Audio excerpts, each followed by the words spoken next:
Vengo del aire Amigas caliente y que amigos, mueve el familia camino del Villalobos Carvajal pueblo, se los complace en ríos presentar un nuevo y el espacio mundo de azar. conversación en Vengo a nuestra cafetería cantar la virtual. verdad En esta con la oportunidad voz nos acompaña confesada nuestro del amigo granero de Sebastián la idea. Salinas. Hola Sebastián, ¿cómo estás? Muchas gracias por estar hoy con nosotros en la cafetería virtual. Hola Gabriel, muchas gracias por la invitación a compartir y conversar.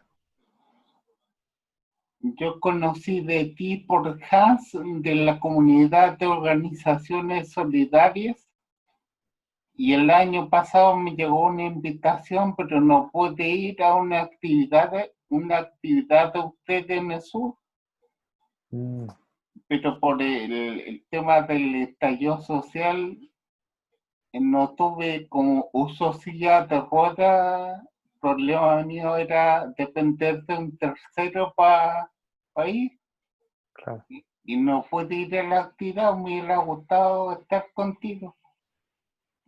Vamos a seguir invitándote a los próximos encuentros que hacemos ahí con los amigos de 3xI, donde también participa Hans. Así que ahí vi la entrevista que tuvieron con Hans, que estuvo bien bonita.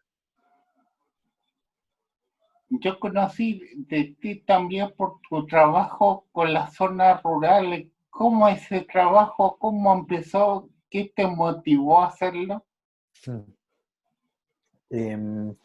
Bueno, parte mucho yo quería ser futbolista y jugué también en varios, o me probé en varios equipos en cadete, y el hecho de jugar a la pelota en un equipo de fútbol, hay personas muy distintas que vienen de realidades muy distintas, pero que van por un objetivo común, que en este caso era ganar un partido. Y eso me hizo viajar por distintas partes de Chile y generando vínculos. Y gracias a eso tuve la posibilidad también de conocer a personas muy valiosas, y que nos dimos cuenta que es muy, ¿cómo se dice? Típico que se dice que la cancha no es igual para todos, y eso es un poco verdad. Y de ahí viene un poco donde nace mi relación también con el mundo rural, con el mundo, en este caso, del campo y particularmente del sur de Chile, en la región de los lagos, el 2010, el 2011 en la Araucanía, trabajando en la comuna de Galvarino, y de ahí, con una historia, no sé si la cuento o no, pero cómo terminé yéndome a África, a trabajar a Kenia. ¿Cómo fue esa aventura, esa historia? Eh, yo trabajé en Galvarino, en un programa que se llamaba Artesanía con Sentido, de la Fundación Mustakis, donde era cómo las mujeres pueden contar una historia a través de sus productos, y usé lo que se llama el modelo Canvas en esa oportunidad, que es un modelo para poder entender cualquier tipo de negocio, como que busca los 9 aspectos más importantes, y el que había escrito este modelo era un tipo de Suiza. Pero cuando uno lee el libro de este señor, todos los ejemplos son grandes empresas como Facebook, Google, Skype, pero nunca lo había aterrizado a una realidad más local. Entonces yo lo contacté por LinkedIn y le dije que su proyecto tenía, o su modelo tenía una beta social que no la estaba como explotando y que había funcionado muy bien en Chile. Y él me dijo, oye, qué increíble, ¿por qué no cuentas tu historia en mi blog? Y conté la historia como lo que había pasado con el modelo, y me empezó a contactar gente de distintas partes del mundo, entre eso unos ingleses que tenían un orfanato en Kenia. Entonces los tipos decían, oye, el orfanato, ya los niños cuando llegan a los, ya no niños, sino cuando llegan a los 25 años, tenemos que sacarlos hacia afuera, pero finalmente nos dimos cuenta de que no habíamos transformado una solución asistencialista porque dependen mucho de nosotros. Entonces creemos que a través de generación de trabajo o de generar proyectos puede ser una fórmula para poder trabajar con ellos. Y yo les conté lo que había hecho en Galvarino, lo que había hecho el 2010 en Piedra Azul, y me dijeron, oye, esto es increíble, ¿por qué no te vienes con nosotros a Kenia a generar trabajo? Y así de loco y responsable como suena, me fui a Kenia con estos tipos que había conocido en un blog de negocio a generar trabajo. Y ahí fue donde me cambió la vida, y conozco también una realidad rural muy fuerte, pero con una cosa que es muy importante, que que el desarrollo depende de cada territorio. Chile es un país de 346 comunas, donde 263 son rurales. Eso habla de la diversidad de nuestro país, y Chile tiene que abrazar esa diversidad. Y cada comuna, cada territorio entiende o tiene concepciones de desarrollo que son distintas. Y allá en Kenia las podía ver. Y por otro lado también el concepto de la comunicación. Y la comunicación, ahí aprendí que el comunicarnos no es lo que yo digo, sino depende cómo lo digo y el tono de voz. Y eso te hace generar vínculos con cualquier persona, da lo mismo que tú no hables el mismo idioma. Qué bonito eso. Te cuento, mi familia es de la cuarta región, de la zona del Limarí, en una parte bien rural que al interior de una comuna que se llama Combarbalá. Combarbalá conozco. ¿Conoces? Sí, sí. Combarbalá, Punitaqui, esa zona. Claro, mi familia era de un pueblito al interior que se llama Cogotí 18. ¿Ah? Y mi mamá, para empezar, mi mamá nació en la cordillera porque la veranada que ellos le llaman, los abuelos llevaban los animales a pastar a la cordillera argentina. Claro. Y mi mamá me dice, íbamos todos, los niños, las mujeres, los hombres y los más ancianos, porque los más ancianos estaba la sabiduría y cada una cumplía una función. Los hombres tenían que cuidar en la noche los animales que no se los comiera el puma. Las mujeres tejían o hacían queso de cabra. Era todo un trabajo en equipo. Ella me dice que lástima que en ese periodo no hubieran cámaras de video para haber grabado todo eso. Y eso ahora uno va a su pueblo del interior, no queda nada de eso, como que la urbanización se está comiendo el mundo rural. Ya no hay esa tradición del trabajo rural compartido entre familias. O sea, hay mucho del sacar beneficio capitalista de grandes capitales que compran en tensiones de terreno para sacar provecho. Pero el mundo rural, al menos para la cuarta región, como que se está terminando. Están quedando los más viejitos, la gente joven emigra a Santiago. En el sur pasa lo mismo. Mira, como anécdota, el año pasado, el 18 de septiembre, fui a Combarbalá, a una fonda donde cantó un cantante de cumbia que se llama Eric Berríos. Entonces todavía me acuerdo. Y tal como tú dices, la migración del sector rural hoy día, hace muy poco pasamos que la mayor cantidad de gente vive en ciudad que en sector rural. Y hoy día, imaginemos lo que pasa en Chile. Chile, de las 346 comunas, 263 son rurales, donde vive aproximadamente el 25-30% de la población. Entonces, cuando uno piensa cómo se hacen las políticas públicas, se hacen a nivel central para personas que van a verse afectadas por esas decisiones a miles de kilómetros. Entonces, y nunca ellos fueron parte de este proceso. Entonces, se hacen muchas veces con la mejor de las intenciones, pero esas políticas no tienen pertinencia en ese territorio. Y un poco lo que tú dijiste, a mí me hace resueno con lo que tú me estás contando, de este saber ancestral, en lo que decían los mayores, el trabajar colectivamente, donde lo que he visto personalmente y también desde Balún es que hay muchas crisis que hoy día se hablan, que se ven, como la crisis de la legitimidad en las instituciones, en las personas, en la autoridad, la crisis ambiental, que en la zona que hablamos ahí, la cuarta región, se expresa muy fuerte, la crisis hídrica, la crisis ambiental, se ve muy fuerte con la sequía. pasamos esta crisis social en octubre, con más que parte ahí, sino que aparece este estallido, pasamos nuevamente a la crisis sanitaria, a la crisis de salud, y aparece también ahora muy fuerte la crisis económica. Entonces vemos que hay muchas crisis que se van en transición, pero para nosotros desde Balloon creemos que hay 3 crisis que no se hablan, que no se ven y que no se discuten, que son las crisis desde la desconexión. Y estas crisis de la desconexión son la respuesta a por qué aparecen estas otras crisis que yo te decía antes. Uno es la desconexión con uno mismo, esto de estar trabajando, o vivir para trabajar más que trabajar para vivir. ¿Ah?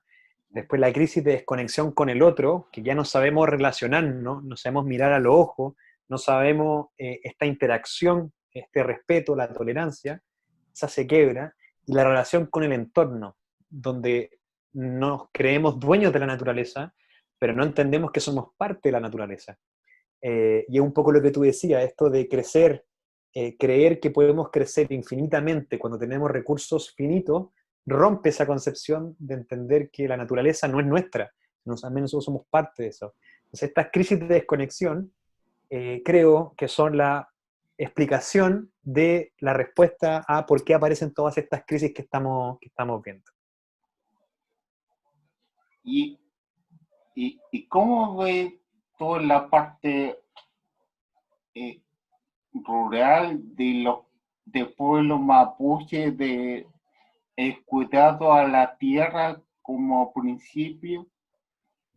Porque generalmente lo único que sale de ello es que hay protestas, demandas, pero la noticia o nosotros mismos nunca rescatamos la cosmología de ellos. ¿Qué opinas de eso?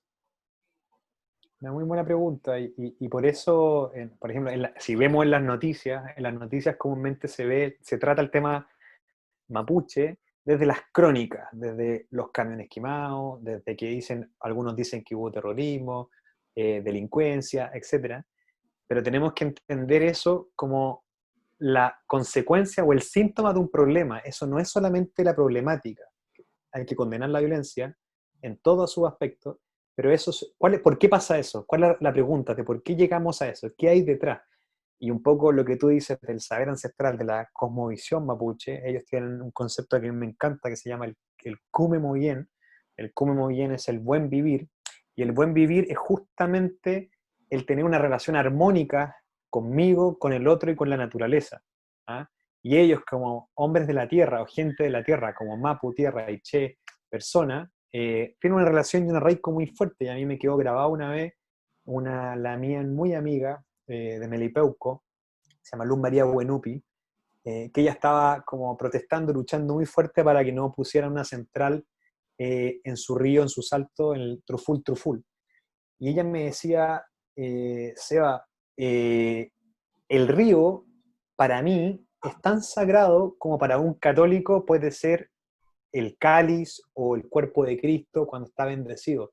Entonces yo no voy a ir a una iglesia a botarte el cáliz o a hacer eso, sino que para mí, cuando tú quieres interrumpir o entubar una cosa acá, sin haber pasado por la comunidad, sin tener una consulta, sin que haga sentido, es ese nivel de lo fuerte de lo que me estaría ocasionando si es que sucede eso.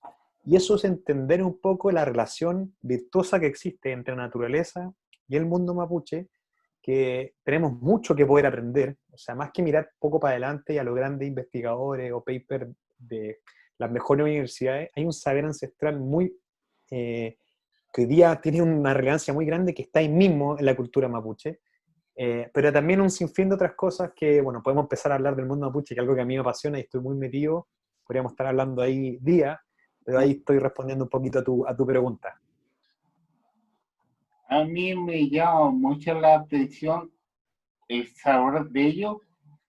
Yo hasta el año pasado trabajaba en atención primaria en Quillota y en el centro que estaba se llama Centro de Promoción de la Salud y la Cultura. ¿Ya?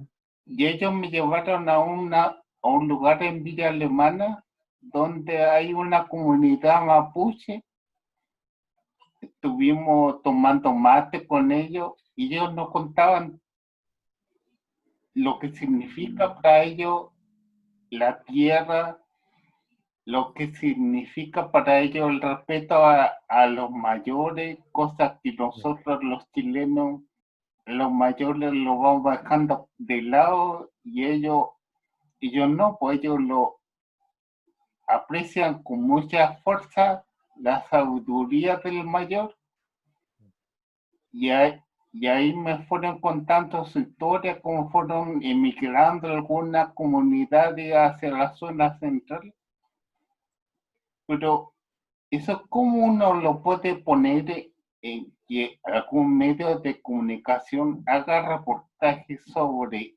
eso y no sobre la otra cosa que vende, que son la violencia. Claro, hoy día las noticias positivas, por así decirlo, parece como que no fueran noticias. Y como tú dices, allá el Kim, que es como la raíz del verbo del saber, el Kimche es hombre sabio, y ellos van evolucionando, o sea, ellos van trabajando para trabajar su Kimun constantemente en la vida, para ser esta persona virtuosa, donde tienen una concepción del entendimiento, del respeto también al saber ancestral, al mayor, como tú bien dices, que está concebido desde los espacios que ellos cuando hacen un encuentro en un tram, el dialogar, y hacen los tragún, que son estos encuentros, o los futa tragún como gran encuentros para poder parlamentar, en donde pasan horas y horas y horas dialogando, que es un poco, ahí es donde se produce un quiebre con la cultura chilena, donde todo es inmediato, todo es, oye, nos sentamos a conversar sobre estos temas, en cambio allá la concepción del tiempo es muy distinta. Y en esa concepción del tiempo, tal vez si el chileno habla con alguien mayor, puede ser, oh, que está latero el señor, el viejo, que no sé qué, que se da unas vueltas no sé cuántas. Acá hay un respeto y un entendimiento al ejercicio del Nutram que es maravilloso y que hoy día se necesita mucho en la cultura, por así decirlo, occidental. Y hoy día eso viene también por los espacios que se les da, porque a los mayores se les ha privado de mucho espacio. Hoy día la gente cuando se jubila, pongámosle que se jubilan a los 65 años, no es como que no pueden seguir haciendo cosas para adelante, ya tienen muchos años para poder seguir haciendo cosas, aportando, trabajando, pero en cosas que ellos quieren, más que por vivir, sino desde lo que ellos quieren hacer. Y esos espacios a los mayores hoy día también somos nosotros responsables de incorporarlo en esta sociedad y no segregarlo en esta sociedad. Miremos un poco lo que pasa con la pandemia, donde la salud mental se ha visto bien afectada, en especial en los mayores de 75 años, que son los que más privados, en este caso, de la libertad han tenido, porque son la generación más expuesta a los riesgos del COVID. Y eso también hay que hacernos cargo, que es lo que pasa después. No digo que hoy día hay que dejarlo salir o cualquier situación siendo irresponsable, pero eso afecta mucho porque saben que ya están en una etapa de su vida, que no queda toda la vida por delante, pero ese espacio de trabajar con ellos, el de la salud mental, con los adultos mayores, hay que hacernos cargo desde ahora, pensar qué es lo que vamos a estar haciendo después por todo ese tiempo que lo hemos privado por su salud en este caso. Y del convenio 169, en el primer periodo de la presidenta Michelle, mi ONG traspasó a sistema Braille el convenio. Un sociólogo ciego se llama Víctor Guantelemo, no sé si lo conoce. No.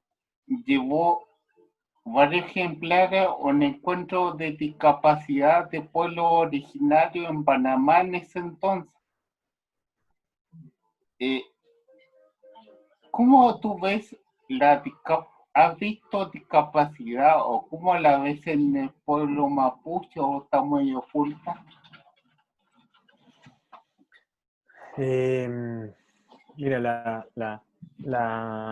el tema de la discapacidad, a mí hay un tema bueno, hay cosas que son súper, que no he visto mucho, que siento que no se ha conversado tanto, porque es cierto que en este caso en el mundo indígena, o de los pueblos originarios, siendo mapuche la mayor población, más casi el 10%, la mayoría vive en ciudad, no en el sector rural como comúnmente se pensaría, pero las mayores desigualdades de nuestro país están en el sector rural, y esto no solamente en el ámbito de pueblo originario, sino a nivel transversal. O sea, la pobreza por ingreso es el doble en sector rural, la pobreza multidimensional también es el doble, en acceso a educación, acceso a internet, etcétera. Tú empiezas a buscar y siempre el sector rural se ve mucho más afectado.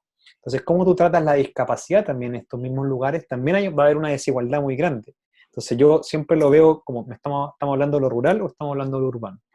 Y si nos vamos un poco a lo rural, que es desde donde yo me desenvuelvo, donde trabajamos, hay un desafío súper grande porque uno no se toca. Yo veo a la gente del Senadi que este año me ha tocado trabajar con ellos. He visto programas que se llama Revelo, que se llama Red Vecinales Locales, que tienen, veo a gente con mucha pasión, con mucha disposición, pero con muy poco presupuesto, y con muy pocas opciones de poder hacer cosas. Y eso siempre pasa, que donde están los mayores problemas, y como no se ven, ¿ah?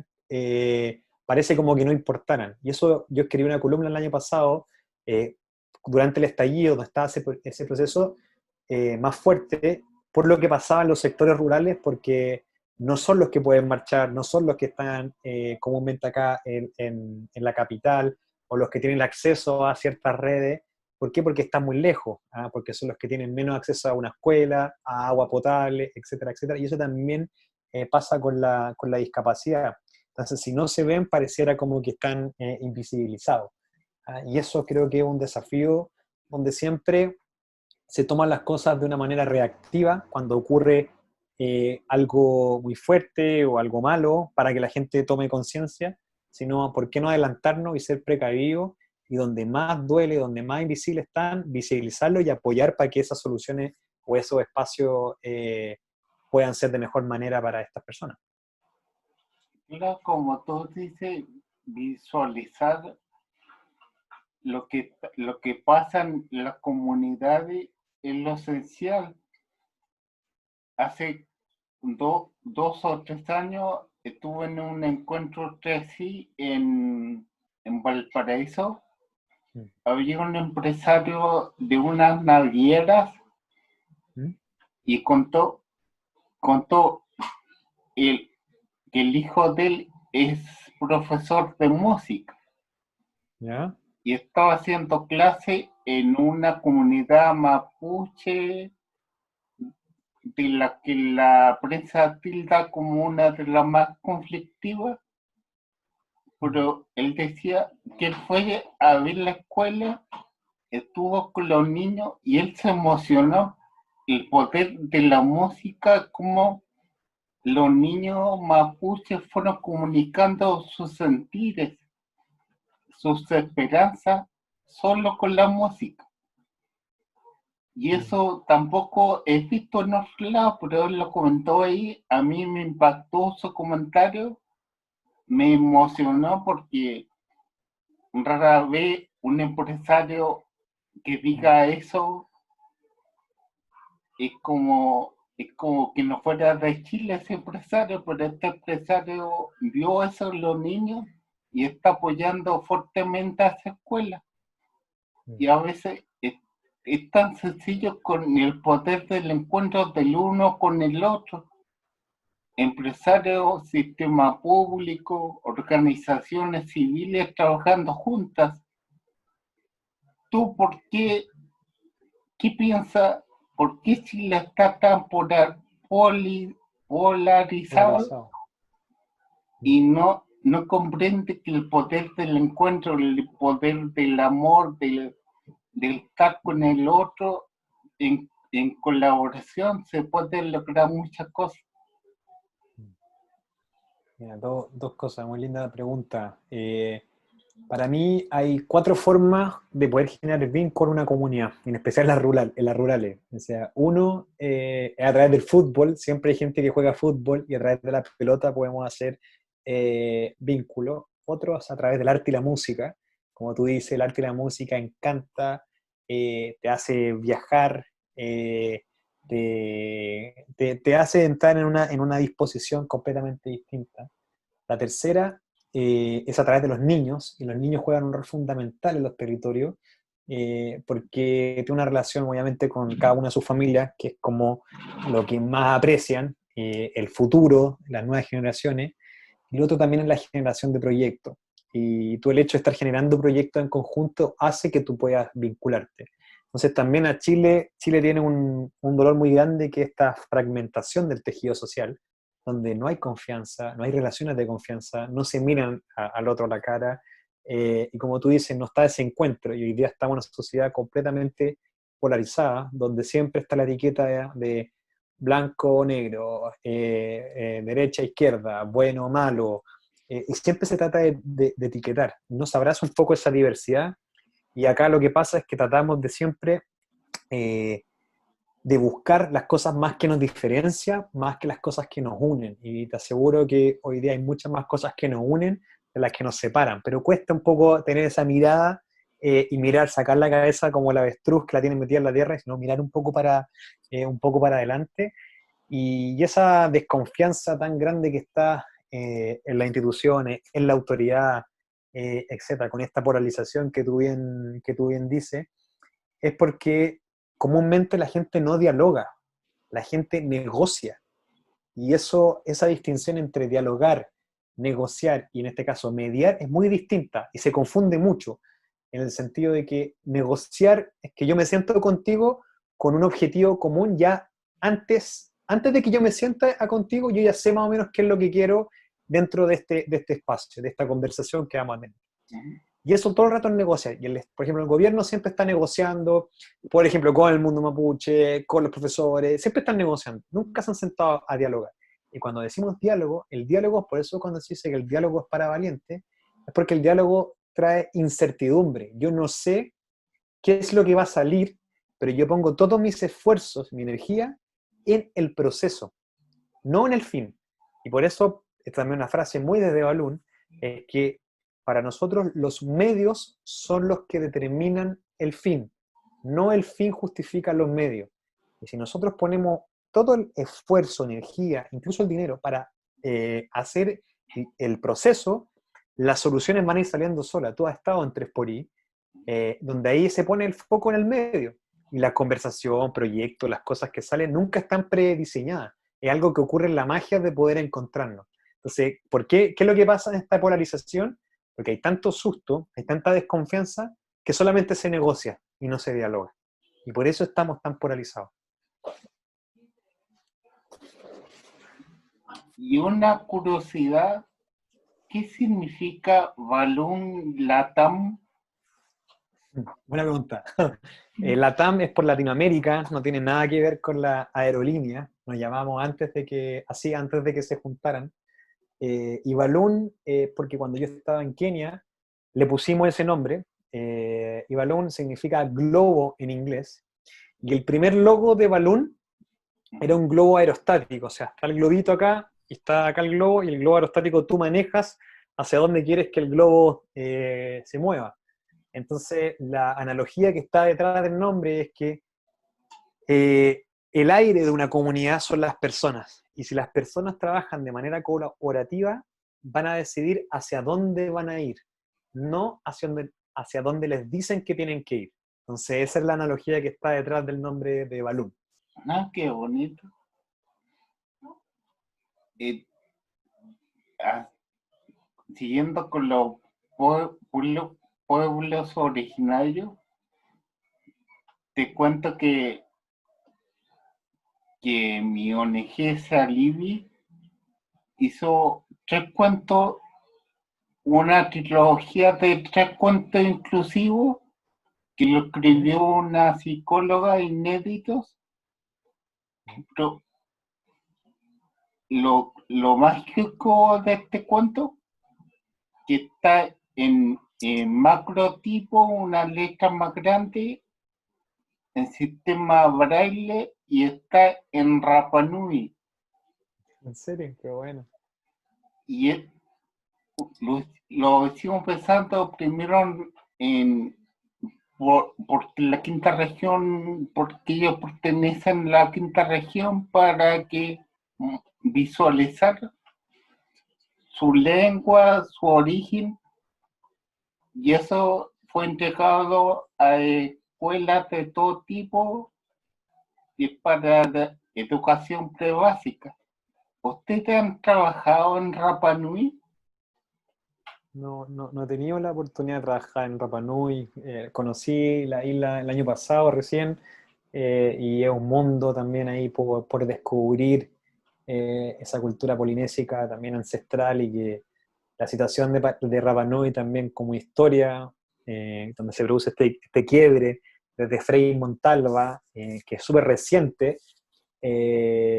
Es algo también a mirar, porque cuando uno habla de los distintos desafíos que tiene Chile como país con los distintos pueblos originarios, son cosas no de hace mucho tiempo atrás, o sea, es hace nada. Y Rapa Nui creo que es un muy buen ejemplo, de eso. Así que no he tenido la oportunidad de trabajar, sí conozco la isla donde fui, por 4 días, y he aprendido también de un historiador que se llama Cristian Moreno Pacaratí, que he tenido la oportunidad de parlamentar varias veces con él y poder escuchar también desde su propia voz, este proceso de encuentro dentro de la misma isla.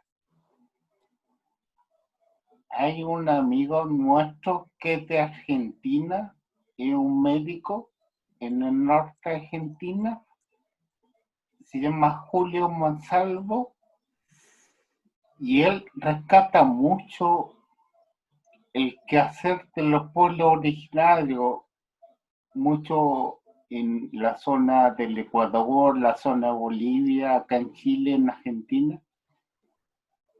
Y él tiene una página, cuando tenga tiempo, entra en la página Alta Alegремia, te va a impactar lo que vas a ver ahí, cómo él promueve la vida a través de los pueblos originarios. Mm. Es muy potente. La voy a mirar. Y también para cualquier cosa que tú tengas que encuentres en lo que hacen en las comunidades rurales o en las comunidades mapuche o referente a discapacidad, no dudes en contactarnos para apoyarte. Nosotros siempre trabajamos en colaboración acá con todo el mundo, porque la clave de la colaboración es como el cambio de un poco de paradigma, de salir de la competencia a la colaboración. A veces suena como utopía, pero los locos que creemos eso somos muchos y hacemos grandes cosas por Chile. Te agradezco tu minuto de poder haber estado conversando. Agradezco también a Hans por conocerte, y ojalá cuando pase todo esto de la pandemia ir a conocer el trabajo de ustedes en eso. Ya, pues, ahí muy bienvenido para que vengas ahí con tu familia, amigos también a conocer el trabajo, y gracias también se necesitan espacios de conversa también más profunda, con un poquito más de tiempo, así que feliz también, y también de aprender un poco lo que están haciendo, y ahí ver de qué manera también poder apoyar, desde la discapacidad. Y creo que ahí con el programa Revelo que te decía, si no lo conoces, me gustaría conectarte con la gente de Revelo, que es desde el Senado. Sí, es muy bueno si lo puedes contactar con ellos. Te voy a mandar ahí también la información para que lo puedas revisar de qué se trata el programa, porque es un modelo que se trajo desde Barcelona, que el programa en Barcelona se llama Radars, y se trajo en este caso a Chile. Allá en Barcelona lleva 10 años, y acá le pusieron un Revelo, y se está haciendo en 3 municipios inicialmente, en Puente Alto, La Legua y Sagrada Familia, y ahora se está ampliando también a otros, que son las redes vecinales locales, para acompañar a personas con discapacidad y adultos mayores. Ah, qué interesante. Sí. Así que ahí te lo mando ahí por interno los documentos y te conecto con la gente que lo está llevando, que creo que ahí tú y la ONG pueden aportar mucho. Mira, pues, muchas gracias por todo. Y siempre cuentas con nosotros con Salí.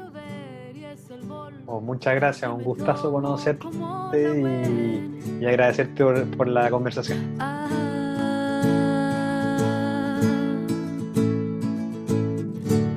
Del estero hacia el río y después al mar es el agua que da vida.